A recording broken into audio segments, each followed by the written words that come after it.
কিরে গোপাল, চ আমার সাথে ধুয়ে টাইলটা কাটি দিছেন। এই পাগল নাকি তুই? দেখতে পাচ্ছিস না আমার পা ভাঙা? চ ভাই চ, তুই না আমার বন্ধু। আরে আমি যাব না, আমার তো হাঁটার ক্ষমতাই নাই। চ না, তুই গেলে আমার একটু সুবিধা হইতো। আরে তুইও না ইমন, কি সব বলিস? তোর কাছে যাবো না তো আমি কার কাছে যাবো? আরে তুই তো আমার ছোটবেলার বন্ধু, তোকে ডাকবো না তো কার ডাকবো? আরে বন্ধু ইমন, তোর কাছে যদি কোদালটা বেশি ভারী মনে হয় ওইটি আমার পেটের পর রাখতে পারিস।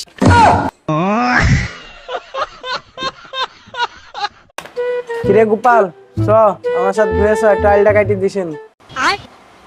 এই পাগল নাকি তুই? দেখতে পাচ্ছিস না আমার পা ভাঙা? চ ভাই চ, তুই না আমার বন্ধু। আরে আমি যাব না, আমার তো হাঁটার ক্ষমতাই নাই। চ না, তুই গেলে আমার একটু সুবিধা হইতো। আরে তুইও না ইমন, কি সব বলিস? তোর কাছে যাবো না তো আমি কার কাছে যাবো? আরে তুই তো আমার ছোটবেলার বন্ধু, তোকে ডাকবো না তো কার ডাকবো? আরে বন্ধু ইমন, তোর কাছে যদি কোদালটা বেশি ভারী মনে হয় ওইটি আমার পেটের পর রাখতে পারিস।